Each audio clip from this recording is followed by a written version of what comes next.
मित्रों, मैं संदेश अपने YouTube चैनल पर आप सभी लोगों का स्वागत करता हूं। आज का जो हमारा टॉपिक है, आपने टाइटल देख ही लिया होगा। आज हम बात करेंगे ऑप्टिमम पॉपुलेशन पर। ऑप्टिमम पॉपुलेशन मतलब अनुकूलतम जनसंख्या। और अनुकूलतम जनसंख्या को समझने के लिए सबसे पहले हमें जानना होगा रिचर्ड कैंटिलोन महोदय के विषय में। फ्रेंड्स, रिचर्ड कैंटिलोन महोदय ने सबसे पहले ऑप्टिमम पॉपुलेशन टर्म का यूज़ किया। कभी भी ये प्रश्न आपसे पूछा जा सकता है कि किस विद्वान ने सबसे पहले ऑप्टिमम पॉपुलेशन टर्म का यूज़ किया था, तो ये हैं रिचर्ड कैंटिलोन। इनका जन्म आयरलैंड में हुआ 1680 में और मृत्यु 1734 में लंदन में हुई। इन्हें एक आयरिश फ्रेंच इकोनॉमिस्ट माना जाता है, मतलब कि ये एक अर्थशास्त्री थे और इन्होंने सर्वप्रथम ऑप्टिमम पॉपुलेशन या अनुकूलतम जनसंख्या जो हमारा टर्म है इसका यूज़ किया था। ये विचार इन्होंने दिया था। और ऑप्टिमम पॉपुलेशन के संबंध में ये बहुत ही एक इम्पॉर्टेंट टॉपिक है हमारे पॉपुलेशन जियोग्राफी का। आगे अभी हम ओवर पॉपुलेशन और अंडर पॉपुलेशन को भी पढ़ेंगे, लेकिन आज का जो हमारा छोटा सा अध्याय है ये बेस्ड है पर्टिकुलर सिर्फ एक टॉपिक पे, ऑप्टिमम पॉपुलेशन पर।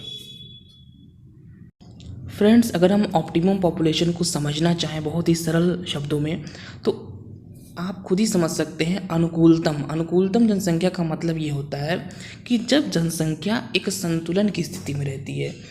हम हमेशा जनसंख्या का संतुलन या असंतुलन किस चीज़ के आधार पर देखते हैं, अभी आगे हम इसी चैप्टर में डिटेल में देखेंगे इस चीज़ को, लेकिन स्टार्टिंग में मैं थोड़ा सा एक बेसिक के तौर पे आपको बता रहा हूँ।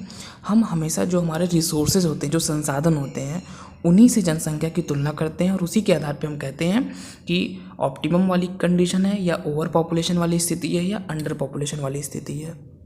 तो फ्रेंड्स, जो हम लोगों की ऑप्टिमम पॉपुलेशन की जहाँ तक बात है, इसमें क्या होता है कि जितने हमारे संसाधन हैं हमारे पास, उसी के अनुपात में जो जनसंख्या है वो ना बहुत अधिक होती है कि उतने संसाधनों से उनका काम ही ना चल पाए, ना बहुत कम होती है कि जितनी भी जनसंख्या वो पूरे संसाधन का यूज़ भी ना कर पाए। जनसंख्या एक निश्चित संतुलन की स्थिति में होती है, मतलब कि जितने रिसोर्सेज हैं, जितने संसाधन हैं, लगभग उसी के अनुपात में पॉपुलेशन भी होती है। और यही होती है हमारी अनुकूलतम जनसंख्या। अनुकूलतम जनसंख्या के बाद अगर जनसंख्या बढ़ती है तो फिर ओवर पॉपुलेशन वाली स्थितियां आने का खतरा रहता है। अब आइए हम अब देखते हैं एक बहुत ही इम्पॉर्टेंट बुक जो कि रिचर्ड कैंटिलोन महोदय ने लिखी थी, N essay on economic theory. ये फ्रेंड्स बहुत ही इम्पॉर्टेंट बुक है, an essay on economic theory. ये इसका एक इंग्लिश ट्रांसलेशन है रिचर्ड कैंटिलोन का, और इनकी जो ओरिजिनल बुक थी उसका नाम आप नीचे देख रहे हैं, एसआई सरला नेचर ड्यू कॉमर्स एंड जर्नल। इसी का ट्रांसलेशन किया गया है, an essay on economic theory, और इसी बुक में इन्होंने अपने ऑप्टिमम पॉपुलेशन की बात को बताया था। अब फ्रेंड्स, यहाँ पर मैंने आपके लिए एक छोटा सा मॉडल बनाया है और इस छोटे से मॉडल से आपका पूरा का पूरा जो ऑप्टिमम पॉपुलेशन का कॉन्सेप्ट है वो क्लियर हो जाएगा। आप देख रहे हैं ऊपर लिखा हुआ है balance between resources and population, और एक साइड लिखा है पॉपुलेशन और एक साइड लिखा है रिसोर्स। दो पिलर्स यहाँ पर आपको दिख रहे हैं और दोनों लगभग बराबर ही हैं ऑलमोस्ट। इससे ये देखने को मिल रहा है कि रिसोर्सेज की जो मात्रा है अगर हम किसी देश में देखें और पॉपुलेशन की जो मात्रा है ये लगभग बराबर है, कम या ज़्यादा वाली स्थिति यहाँ पे नहीं है।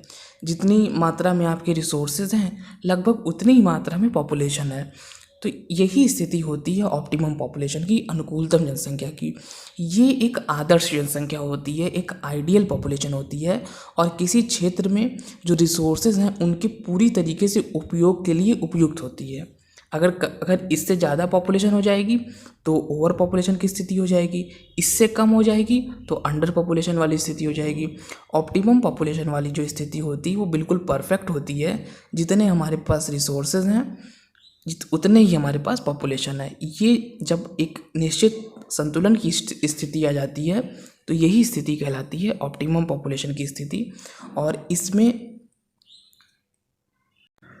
बेसिकली जो ये हमारा कॉन्सेप्ट है ये यूएसए और यूरोप जो हमारे एरियाज़ हैं वहाँ पे इसका डेवलपमेंट हुआ इस कॉन्सेप्ट का।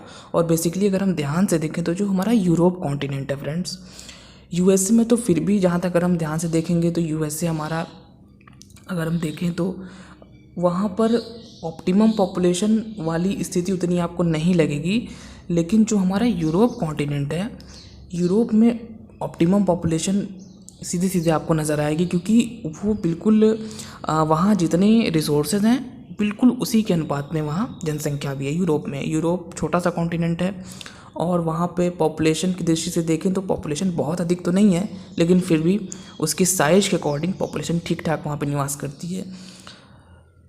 3rd पोजीशन है यूरोप की, ऑलमोस्ट 70 करोड़ के ऊपर वहाँ की पॉपुलेशन है। तो अगर हम ऑप्टिमम पॉपुलेशन को देख लेते हुए चलें तो हमारा जो यूरोप कॉन्टिनेंट है वो एक इसका बहुत ही अच्छा एग्जाम्पल हो सकता है।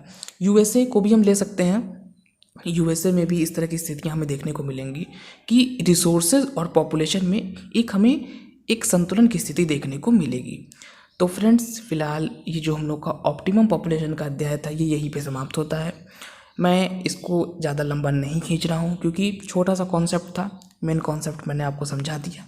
अब आप आसानी से इसके बारे में जितनी चाहे उतने डिटेलिंग कर सकते हैं, और जनरली इस पर लॉन्ग आंसर नहीं आएगा, छोटे छोटे प्रश्न आएंगे, तो आप यहाँ से उसको लिख सकते हैं। फ़िलहाल इतना ही। अगर ये वीडियो आपको अच्छा लगे तो वीडियो को लाइक करें, शेयर करें एंड इस चैनल को सब्सक्राइब करें। Thank you friends.